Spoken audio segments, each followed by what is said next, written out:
Hello, everyone, and welcome to the latest episode of the Metabolism and Menopause podcast. My name is Stephanie, and I am your host and CEO of Vitality OET. We are a women's health, nutrition, and fitness company that focuses predominantly on women's hormones, particularly once they start going through perimenopause and menopause. We know that so many things happen in this time of your life, like hot flashes, night sweats, irritability, brain fog, and of course, that lovely menopause belly that seems to come out of absolutely nowhere. So you try to go on a low-calorie diet, you start cutting your carbs, you start doing a ton of exercise, and nothing seems to work. In fact, it just seems to get worse. But we know now that your body is inherently different than what it used to be like due to these hormonal changes. So our goal is to help you understand what's actually going on in your body so that you can live a life full of vitality, finally reach those health and fitness goals, and feel at home in your body again. So today I have the wonderful Coach Hannah. We are going to be talking all about the gallbladder. We know that the gallbladders get taken out all of the time. It's actually insane how often that happens. There's tons of misinformation and fear-mongering around dietary fat. Should you have it? Should you not have it? We don't really understand what a gallbladder is. Do we need it? It gets removed. Is that a problem? And just really understanding the importance of dietary fats and gallbladder for your overall health, specifically your digestive system. We know that as you're going through perimenopause and menopause, all of a sudden we start having IBS type symptoms. We start having a ton of bloating, sensitivities that we never used to have. So we're going to talk a little bit about that today as well. And then if you don't have a gallbladder, we're also going to cover that. So if you've already had it removed, do not worry, you're not going to be left out in this episode. And then, of course, how to support a healthy gallbladder and how to support yourself if you do not have one. So to start it off, what I wanted to do is first discuss the myths that you can eat a low-fat diet and feel and look your best. Because realistically, that's just not true. Eating a low-fat diet can actually cause more harm than good. Especially once we're going through perimenopause and menopause. And we'll get why into that a little bit later. But there are times when having lower fat diets are not going to be very beneficial for you, but also necessary long-term. Low fat diets can cause even more trouble for your body. So I know we always talk about eating your carbs, but you do have to have a minimum fat intake as well. So it's all about balance and including everything in your diet or not cutting out unnecessary things. And one of the sparks for the trend of low-fat diets was to prevent cardiovascular disease. But there are way more things to consider in life than just that one single factor. I know everyone's oh, cholesterol and heart disease and high blood pressure and all this stuff. But there are so many other things that can contribute to that it's not just this one vilified thing, which is insane. So Hannah, what about high-fat diets? We're talking about there's issues with low-fat diets. So what about high-fat diets? Yeah, so eating a diet too high in fats, primarily saturated fats, can lead to an increased risk of cardiovascular disease and stroke. But fat consumption alone is not the only culprit, which is where things get lost in translation. Most people understand eat lower fats so you can avoid these things. But what else can lead to cardiovascular disease and stroke? It's the combination of a high saturated fat consumption along with other lifestyle factors, including, but definitely not limited to, smoking, drinking alcohol, obesity, lack of movement, and processed food consumption. So there are definitely other things that factor in as well, but those are some of the most common ones that will help you achieve getting cardiovascular disease. So if you don't want that, those are some things that you can avoid. So why should we pay attention to how much fat we do consume and what kind of fats? So not only do fats make food far more enjoyable to eat, but they assist in balancing our blood sugars, providing us energy, helping our body to produce hormones, transporting nutrients throughout our entire body and into cells, and the list honestly goes so far on.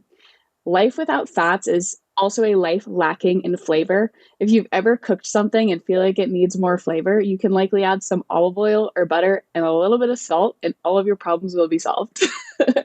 So eating a low-fat diet is going to inhibit healthy communication of leptin and ghrelin, which are our hunger and satiety hormones. And if you are somebody who has ever struggled with your weight, you don't want to inhibit those hormones because they're so essential in maintaining a healthy weight. Low-fat diets can also lead to malabsorption of vitamins and minerals, not just fats. Under-consuming fats can also lead to having low energy, fatigue, lots of brain fog, poor memory, and this is all because fats are vital for our brain health. So you'll see lots of symptoms surrounding your brain, your memory, things like that if you are consuming too low of fats or not absorbing enough fats. So it's important to know that fat consumption is not only important, but vital to the health of your brain, your hormones, your entire body. And consuming quality fat sources is definitely going to help lead you to a happier and healthier body. So, Steph, why does it even matter that we can actually break down and absorb fats? Yeah, so we talked about consuming fat is important, like for tons of reasons, but then we also have to be able to break it down and to absorb it. So first and foremost, our primary cycle of regulating energy involves making, breaking, storing, and mobilizing fats. So to keep it simple, when we eat fat, some's going to get used for energy, some's going to get stored in our cells for later, and some exits as waste. The stored fat is used when new material for energy, so like recent food or drinks, is consumed, is burned through, and lipases start to break down the stored fats. So that's going to allow the mitochondria, so those powerhouses of the cell that we've all learned in like Bio 30, they start to create ATP, which is energy for us. That's what we like to use for energy. So if you've ever looked at somebody and thought that their skin was glowing and their hair was so nice and so shiny and their eyes are bright and they just look so good, these are just a few things that fats are actually necessary for in the human body. So additionally, fats are also necessary for joint health, your brain health, hormone production, super important. If you're not having adequate fats, you can't produce hormones. We know this is already an issue during perimenopause and menopause, so we need to have adequate fats in our diet.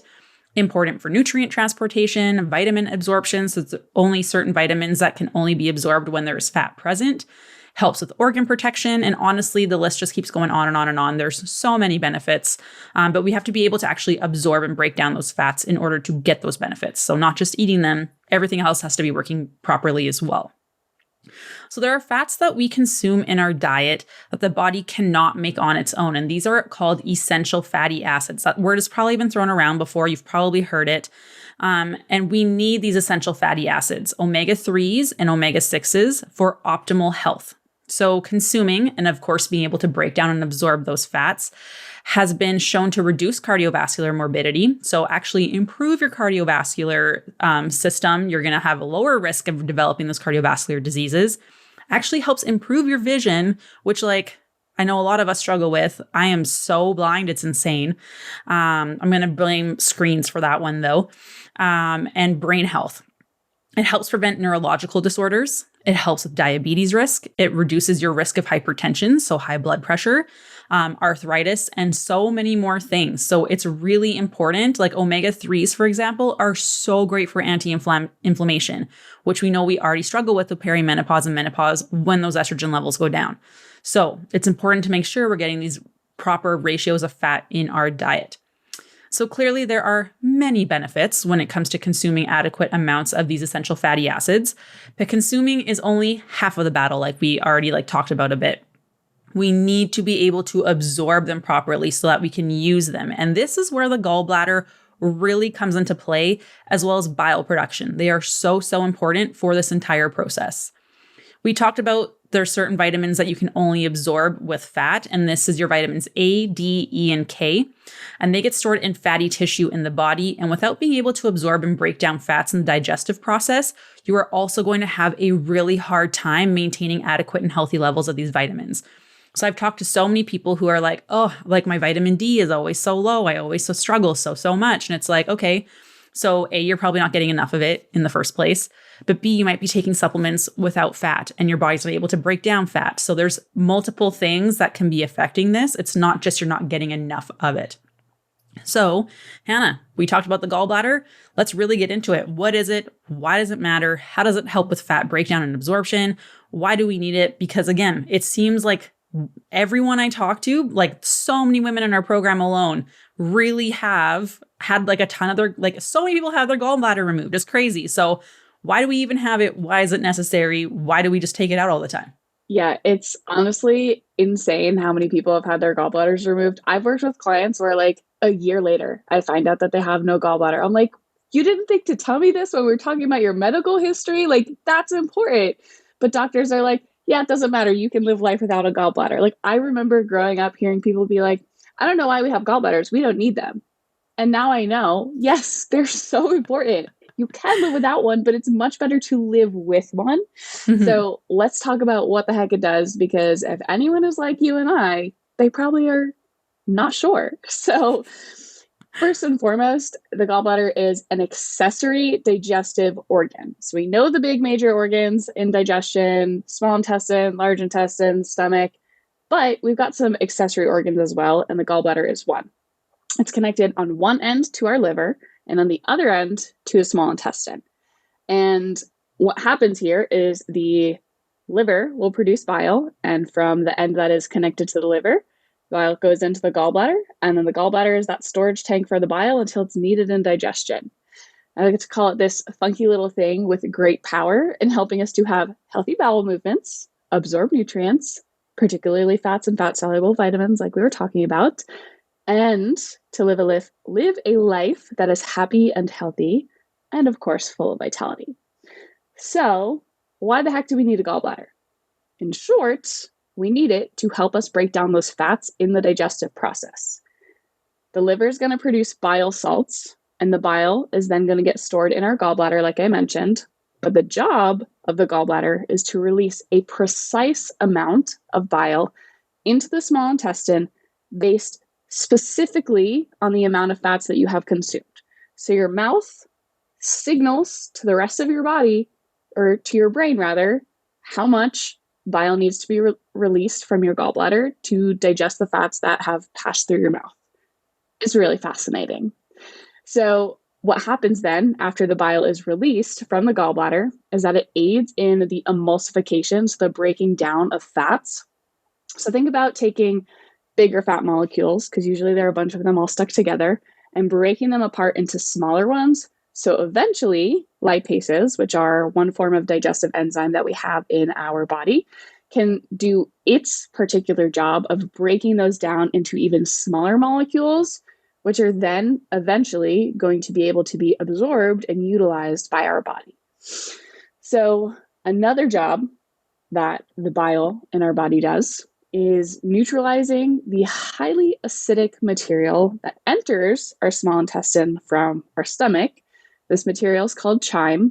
It is very important that it's acidic, because if it is not properly acidic, you're going to have a really hard time digesting foods. And we don't want that to happen. But once it passes through the stomach, we need to neutralize it, and that's part of what bile does. So another major function of bile is the stimulation of what is called the MMC, or migrating motor complex. And the migrating motor complex is the thing that is responsible for moving food through the digestive tract. We need it, and we need it to be signaled properly. Otherwise, it's going to get stuck. It's just not going to move through you. And we need food to move through us for many reasons. And so we talked about how the liver is connected to the gallbladder. So the liver is largely responsible for detoxing our body. And part of this process of detoxing is that toxins are going to bind to bile in order to be removed from the body. So without a gallbladder, this process becomes more difficult. Again, the gallbladder is important.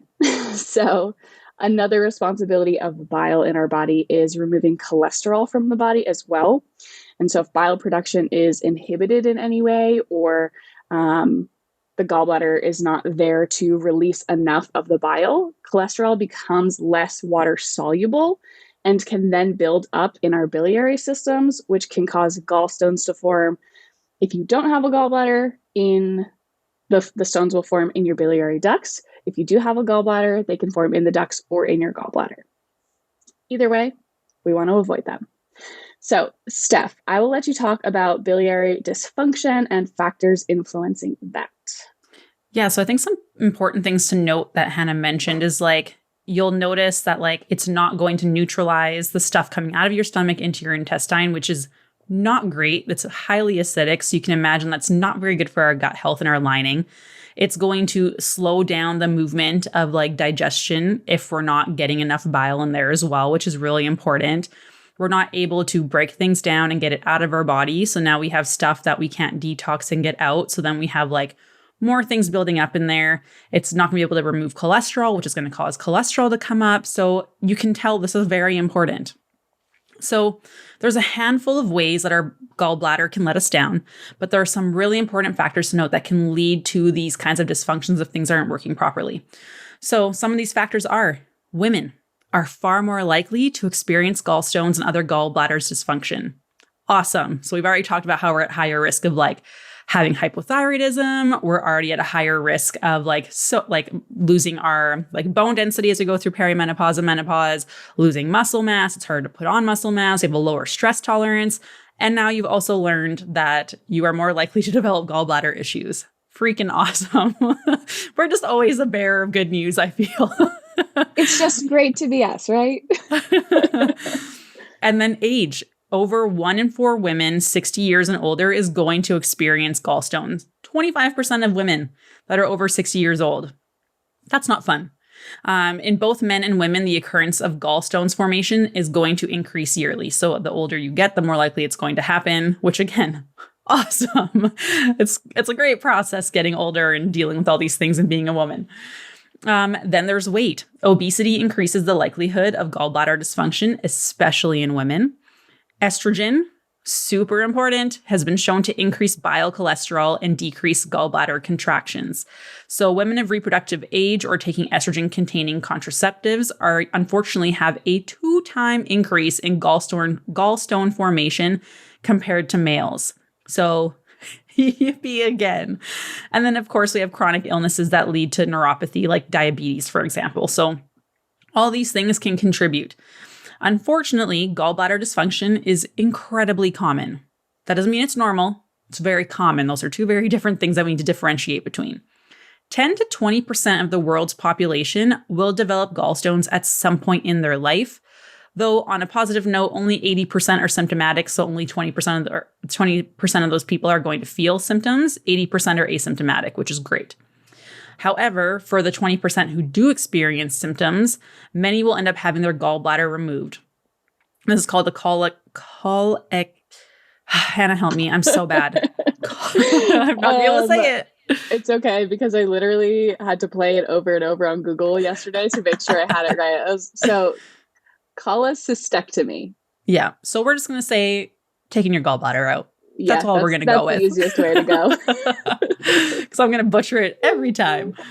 So forms of gallbladder dysfunction, there's a few different kinds. So the first is gallstones, which are going to lead to inflammation and edema of the gallbladder, preventing proper flow of bile. So this is, again, we got to make sure we're paying attention to inflammation in our body. Stress is going to be a huge thing for this.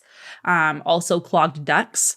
So stones can form or be pushed into the biliary ducts, blocking bile from actually entering the gallbladder, or form and then exiting the gallbladder into the small intestine. So it can get blocked at either end, so it can't get into the gallbladder or it can't get into the intestine.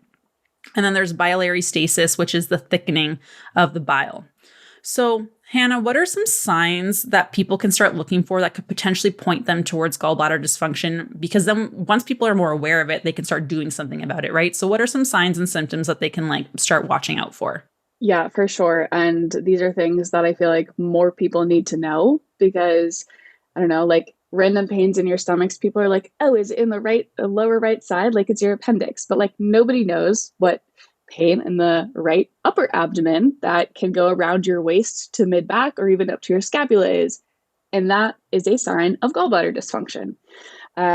So to repeat that, because I know I said it a little funky, right upper side of your abdomen, and that pain can kind of radiate around to your mid back and kind of go up into your shoulder blade area as well.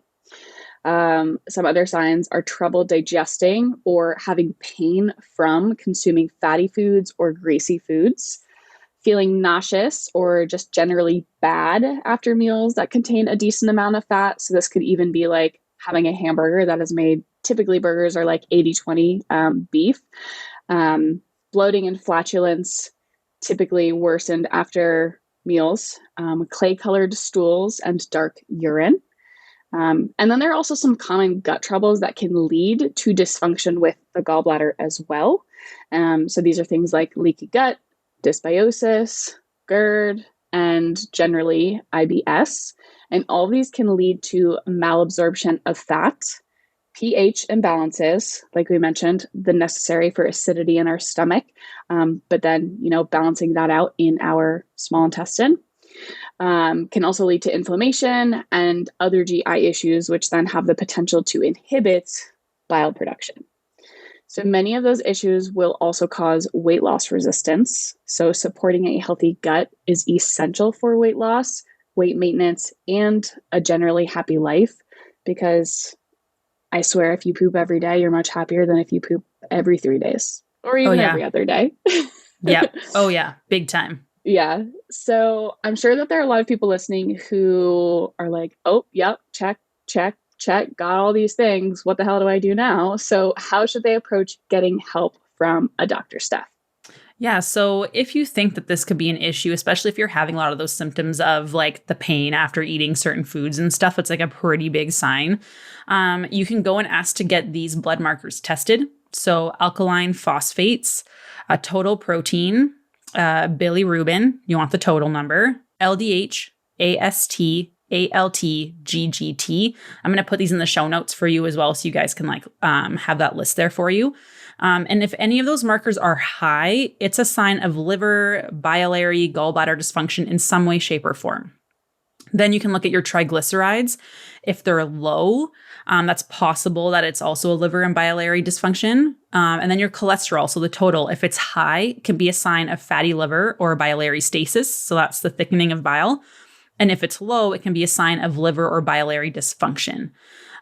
So those are tests that can really help you out a ton. Then you can also ask for an ultrasound. So that will be in the upper right area of the abdomen, and it can show if there's a thickening of the gallbladder walls. You can also do a urine test for bilirubin.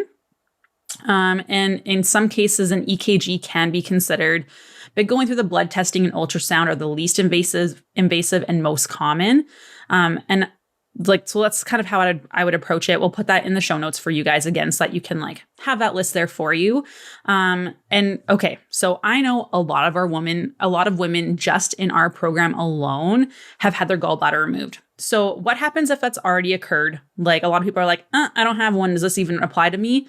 Yes. So what can we do for those women that have already had their gallbladder taken out? Yeah, so it definitely does matter. But I also want to add that for the markers, I can also add to our show notes functional ranges as opposed to normal, quote unquote, normal ranges, because they're not for the healthy population only, they're for an entire population. So I'll get those functional ranges in there for you guys too. So you can compare as well as whatever your doctors say.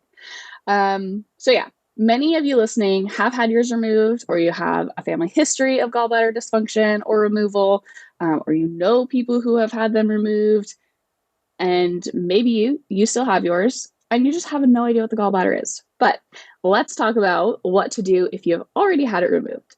So a lot of people will tell me that their GI doctors, say that there's nothing special to do after you have it removed and that there's nothing to worry about. Just eat a low-fat diet for the rest of your life. You'll avoid symptoms. There's nothing special. You don't need your gallbladder, yada, yada. And unfortunately, all of these things can cause more harm to your body and specifically your digestive tract. So when the gallbladder is removed, instead of having bile squeezed into the small intestine in appropriate amounts in order to break down those fats that we consume, there's one of two options. There's a constant slow drip that will make it very difficult to break down or emulsify fats from a larger meal. But what is the other option, Steph? Yeah, or it can be true that there is a large rush of bile that flows into the small intestine instead of that slow drip, causing hypermotility, or too much movement all at once in the digestive tract. So you can have one extreme to the other. And this can lead to things like diarrhea, as well as malabsorption of nutrients. So if you're someone who's constantly going and always having issues, this can actually be a huge problem. And we spoke a little bit earlier about how MMC, so like the ability to stimulate the release of bile, so to help like move things along your digestive tract, this can cause too much bile to be released, which is why there's hypermobility. Things just like rush through your body incredibly quickly, which is not fun. We don't want to live our life constantly looking for a bathroom all the time. That's the worst. On the other hand, if there's a constant slow drip, then that contractility is very slow, which makes it a lot harder to digest and absorb those nutrients from food because it's not getting broken down. And it can be so slow that it can actually come to a standstill, which can lead to so many gut health issues like constipation, dysbiosis. You can have bacterial overgrowth in your gut, intestinal permeability. So that's that leaky gut that I've talked about in the past. You can have malabsorption, like you can't absorb nutrients, then you're actually finding that you're like taking all these supplements and doing all these things, but like levels are still super low. So that can be an issue as well. And then in general, like systemic inflammation, which we know when we're chronically inflamed, that's going to negatively affect our blood sugars. It's going to lead to fat storage and fat accumulation. Our body's not going to function properly. And these are already things that we start to struggle with during perimenopause and menopause. So this just like amplifies that so much more. Or like it didn't seem that bad and then you hit perimenopause and it got worse. That's why they kind of like cause one to be worse. So it needs to be treated. So remember how we also mentioned toxins needing bile to bind to it so it can get out of our body? Well, without a gallbladder or this unknown drip or dumping of bile into our small intestine, we cannot ensure that toxins are being eliminated.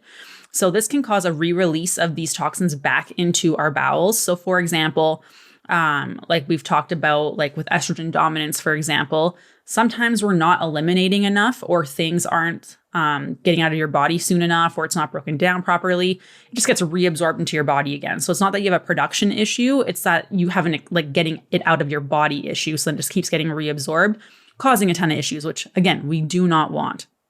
So essential fatty acids, omega-3s and 6s, as well as fat-soluble vitamins, your A, D, E, and K, have a much more difficult time getting absorbed if this is happening, even if we're getting them through our supplements. So we're not going to be absorbing them if there's not enough bile. So that sounds like a terrible time. And anyone who's gotten their gallbladder taken out or is dealing with the stuff is like, sweet, so I'm screwed. You're making my day so much better and better. You're always the bearer of bad news, Steph. So Hannah, how can we support a healthy gallbladder? Even if it's been removed, what can we do to help with this so that you're not dealing with all these terrible side effects and issues and weight loss resistance and bloating and diarrhea or constipation and all these things that just suck, let's be honest. Yeah. Honestly, none of these things sound pleasant. And I'm sure that those of you who have had your gallbladder removed have experienced at least one of these issues, if not all of them. And we can all agree that none of them sound fun. And those of you who have experienced them know that they are, in fact, miserable. So how can we support both a healthy gallbladder and also healthy bile production if you do not have a gallbladder?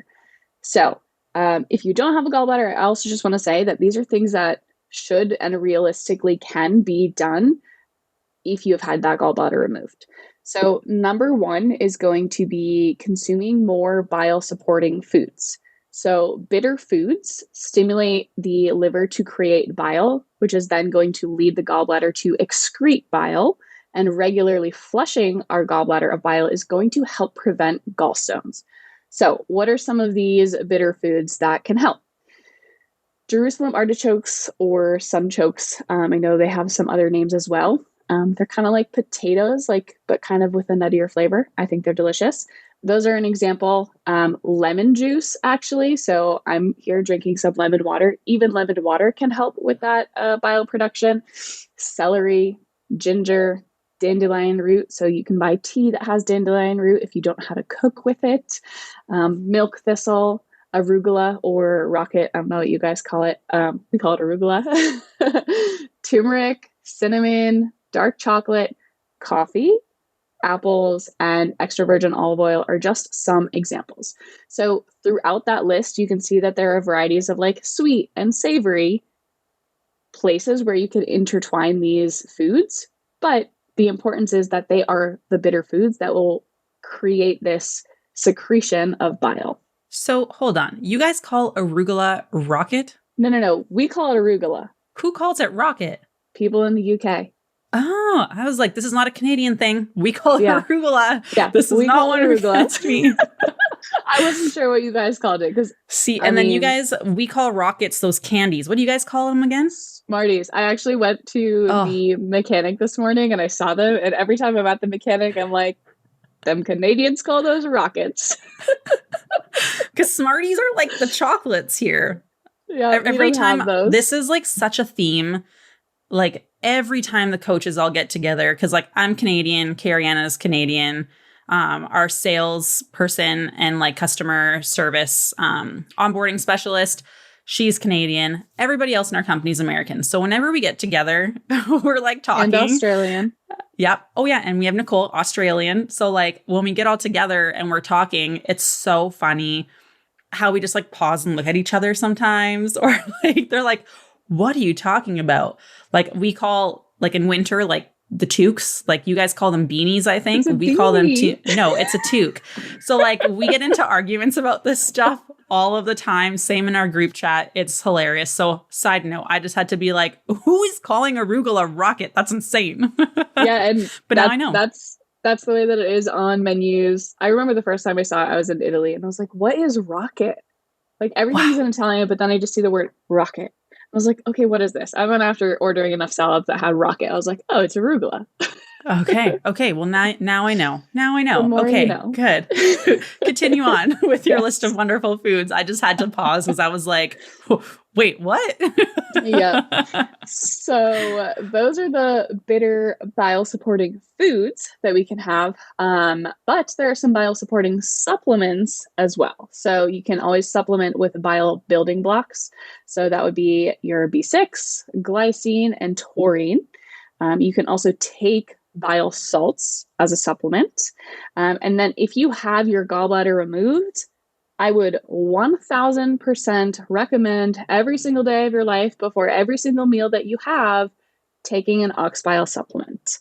My suggestion to start is going to be an allergy. It's called Allergy Research Group. And I like theirs to start because it's a lower milligram dosage, which will help you to build up. It starts at 250 as opposed to most others that are 500 or 1,000. So start lower, build your way up, and then you can find whatever supplement brand you prefer after that. But I would not recommend, like if someone is like, yeah, I'm going to try this to support my gallbladder. If you feel worse after taking it for 3 days consistently, stop taking it. Either you're taking too much of it all at once and your body is not adjusted to it, or your body is having some sort of response to it, and we don't want to continue making you feel bad. But for most people, if not all people who I have ever spoken to that don't have a gallbladder, the ox bile supplementation before their meals makes a massive difference in digestion, decreasing bloating, regularity of bowel movements, nutrient absorption. So they like feel a difference when they look at themselves in a mirror. They're like, oh my God, like I look like I'm alive. Like my skin doesn't look as pale. So if you've had your gallbladder removed, that is the number one thing that I'm going to recommend you do. So how do you work up into this dose that I was talking about? You're going to start with one pill once a day, 15 minutes before just one meal. And then over the next few days, you're going to work up to one pill before each of your meals. And then whatever the dose is on the bottle, you can work up to that total. So if you start with the 250 milligrams, you may end up taking 4 pills before each meal over time. But keep in mind, this is going to take you a few weeks. And you'll likely land somewhere between that 500 and 1,000 milligram mark to notice like the best improved digestion, especially with those higher fat meals. So it's important to build that dose up because our body's comfortable spot is going to be different for each of us. And if you dive like headfirst into that 500 or 1,000 milligrams, it can cause too much bile to be released because you're not adjusted to it. That doesn't mean it's too much down the road. It just means that right now your body needs some time to get adjusted to it. So we've already talked about the troubles that can come from like having that major release of bile. We don't want that to happen. We don't want you to just be rushing to a bathroom to find it. So let's work our way up slowly. Let's have a little patience here. But yeah, that's the number one thing that I would recommend, specifically in regards to supplementation, if you've had your gallbladder removed. So, Steph, I know you've got some other suggestions, so lay them on us. Yeah. So I think almost all of our clients that don't have a gallbladder in our program are on ox bile, and it's been phenomenal. Like people are significantly happier. Again, like Hannah said, like skin and hair and things look better because you're actually able to absorb and break down things to like get all the nutrients that you need. And then like, again, less bloating, better bowel movements, like that's a win all the way around. Okay. So next thing is supporting your detox pathways. The world we live in is full of toxins. Let's face it, something what we can discuss in length at a different time because it's everywhere. But there are some daily actions and other ways to support your body in the process of detoxing. So our body naturally does this, but just to help support it, do a better job to help you with all this is really important. So the first one I want to touch on is fiber. Insoluble fiber in particular will really help bind to waste and eliminate toxins through bowel movements. So again, like I said, if you aren't pooping on a regular basis, you aren't getting rid of like extra hormones, extra toxins. So if you're only going to the bathroom like every other day, every 3 days, every 4 days, I know people who've only pooped like once a week. I'm like, are you joking? So brutal. Like, A, you don't feel good. Like that's not good. And you're just all these toxins just stay in your body for longer, which is not good. It's going to cause more inflammation, more bloating, and we do not want that. Insoluble fiber is a bile acid sequestrant, which means it helps bile to exit the body sooner than its typical 14 to 17 circulations through the body. So I don't know about you, but I'd rather get those toxins out sooner than letting them linger and just build up and cause inflammation and you just don't feel good. So some great options for this are cauliflower. I gave that to our goats today because half of the froze in the freezer or in the fridge the other day. So half the bag was kind of like it's just not a good situation. So the goaties got some cauliflower to help them with their toxins today. Green peas are also helpful. Cilantro. I know some people say it tastes like soap. Some take it or leave it, but if you like it, toss some more on there. All kinds of greens, sweet potato, carrots are great, apples, oranges, pears, berries, all delicious, all super good for you. It's going to help get those toxins out of there, which is great. The next one is drink half your body weight in ounces of water. So for example, I'm sitting at about like 141 pounds right now. So that's about like 70-ish ounces of water that I would be drinking in a day. So along with binding to bile and exiting through bowel movements, toxins also get out of our body through urine. So making sure that we're going to the bathroom regularly is really important. If you're dehydrated, again, things are just sitting in your body for longer. So this is important to make sure that you're drinking enough fluids during your day. Sweating regularly. Your skin is yet another way to get rid of things out of your body. So exercising, saunas, steam rooms, Epsom salt baths. And a double whammy there is that the bath will make you sweat and the Epsom salts pull toxins out of your body, which is like a win-win. Plus it's relaxing and great for some people who like baths. For me, I always find like I'm wasting my time. It takes too long to fill the bathtub. Then I get bored sitting there. I get hot and uncomfortable and I feel like I'm stewing in my own filth. So for me, a bath is like not an option. Other people love it and swear by it. And people are like, Steph, how filthy are you that you're like laying in your own filth? I'm like, I don't know. I just don't like it. So for me, not a fan of baths. But if you like them and you find them relaxing, awesome. Toss some Epsom salts in there and double benefit for you. And then the other one is avoiding alcohol more often than not. So this is something that has done wonders for me. Oh my goodness. Alcohol is a toxin. It is. Yes, it can be delicious. Yes, it can make you get silly and have a good time sometimes. I will be drinking at my wedding this weekend. Not a ton because it's just not worth it the next day to feel like garbage. And we're having a brunch and everyone over and the next day and I don't want to feel like garbage. So again, alcohol is a toxin. It's very important to note on this. We do have a past episode on alcohol, so you can go listen to that one, which goes through all the ins and outs of it, which is super important. But it's important to note that it causes your liver to work so hard. Oh my goodness. Your liver goes into complete and total overdrive. alcohol consumption, especially frequent consumption, as little as like 3 days or 3 drinks per week. And so like, if you're thinking of like how you spread that out and stuff, that has negative consequences for women, particularly during perimenopause and menopause, because we're so sensitive to it now. Think about like the hot flashes you typically get. Sleep isn't going to be as good, more fluid retention, all these things. But it's going to lead to eventual fatty liver, which is not good. You don't want that. Even frequent consumption in small doses can lead to fatty liver, which is going to make it a lot harder for our body to detox. It actually inhibits it, putting far more stress on the liver, far more stress on the gallbladder. And again, we can't get rid of stuff. And then if you're pairing that with like poor bowel movements and stress and all those things, it's just going to get worse and worse and worse. And everyone hates being bloated.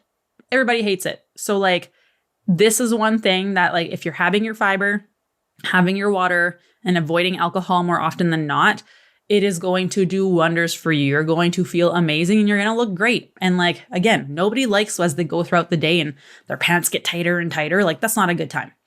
So enough about that, Hannah. I know you have more. We have so many tips here, like so many options. So I'll let you go through a few more here. Yeah, I also just want to touch on the alcohol thing because I was convinced for the longest time that like alcohol, like not drinking alcohol wouldn't actually make that big of a difference for me. And then not this past October, but the one before that, so I think it's 2021, I went 32 days without drinking any alcohol at all. And I was like, oh my gosh, I have so much more energy. I have so much more focus to get things done. Like I feel stronger. And so like that was a big change for me where I stopped drinking as frequent. I still drink. Yesterday I had 3 beers. It was the 4th of July. I was like, heck yeah, I'm going to have some beers and I'm going to have some pizza. And Heck today, yeah, I love that. and today I feel it. I can genuinely feel that I had 3 beers yesterday. Whereas before, I like, especially in college, became like, normal.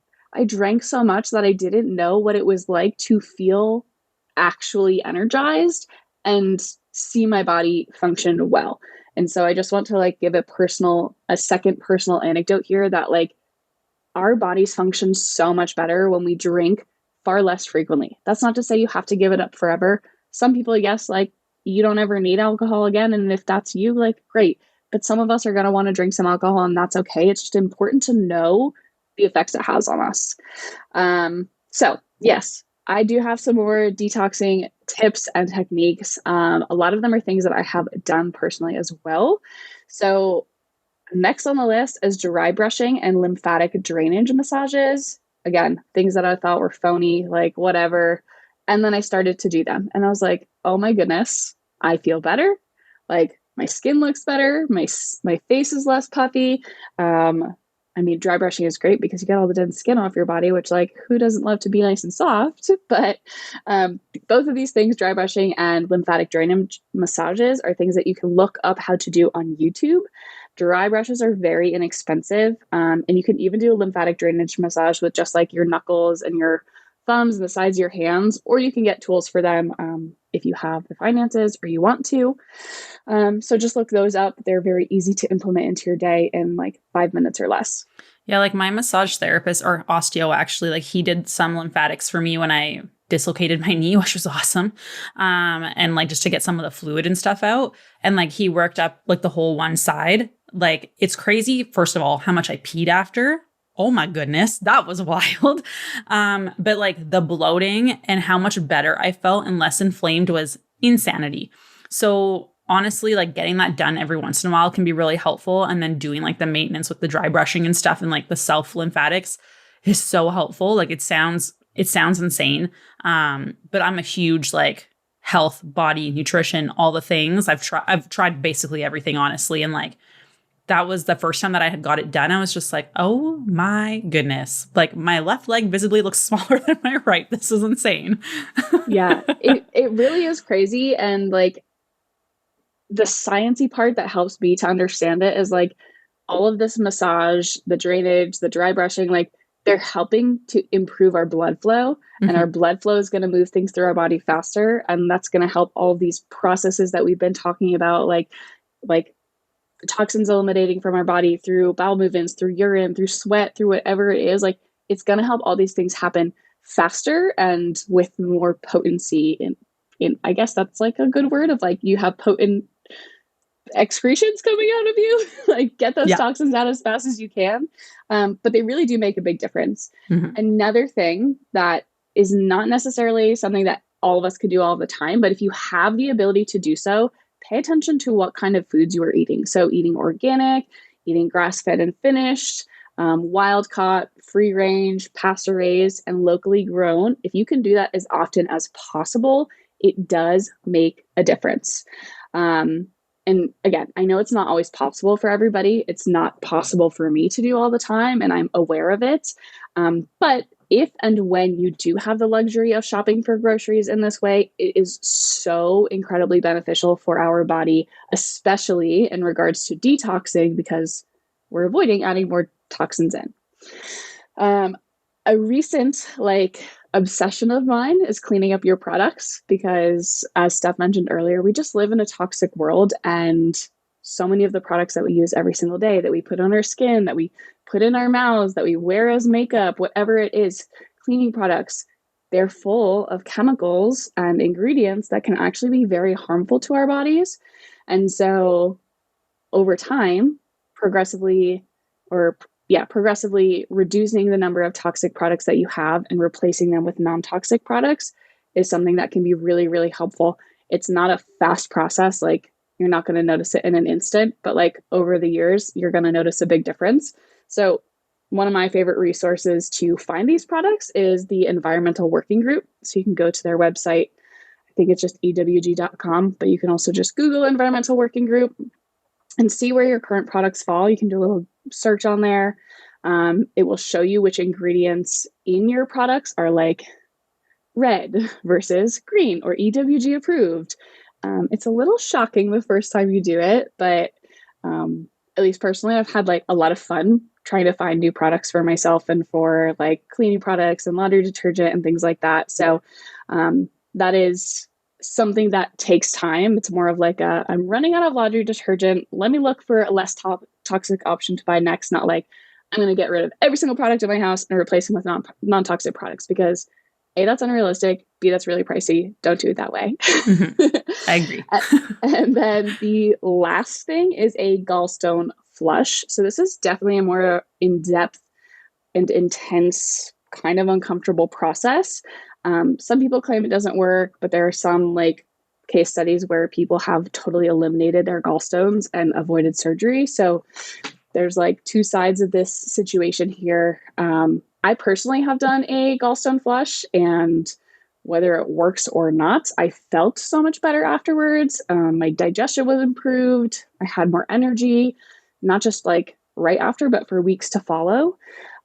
So in that way, I'll take it, even if there's not 100% evidence to show that it works. So yeah, there are lots of different ways to detox our bodies, and just generally paying attention to what you're putting into your body, what you're using around your body, around your houses. Candles are a big one too. Air fresheners, unfortunately. Those are things that can, over time, make a major, major, major difference in how our body functions and is able to detox. Yeah. So I know that was a ton of information today. We will put some stuff in the show notes, like the test and stuff like that. I'm sure we're going to come out with a guide at some point with the gallbladder stuff. All of our guides are in our Facebook community.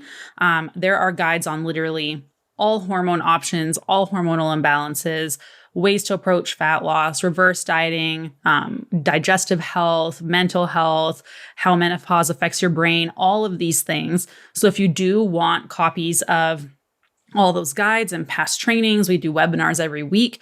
Make sure that you go to our Facebook community. It's free, and there's a ton of resources in there. We'll even help you calculate your calorie intake for free as well. So make sure you go there. If you found this helpful and you know people who have struggled with their gallbladder or have had it removed or are having some of these symptoms, and you're thinking that they could potentially be having gallbladder issues, just share this episode. It helps us so much, and it's going to help other people as well.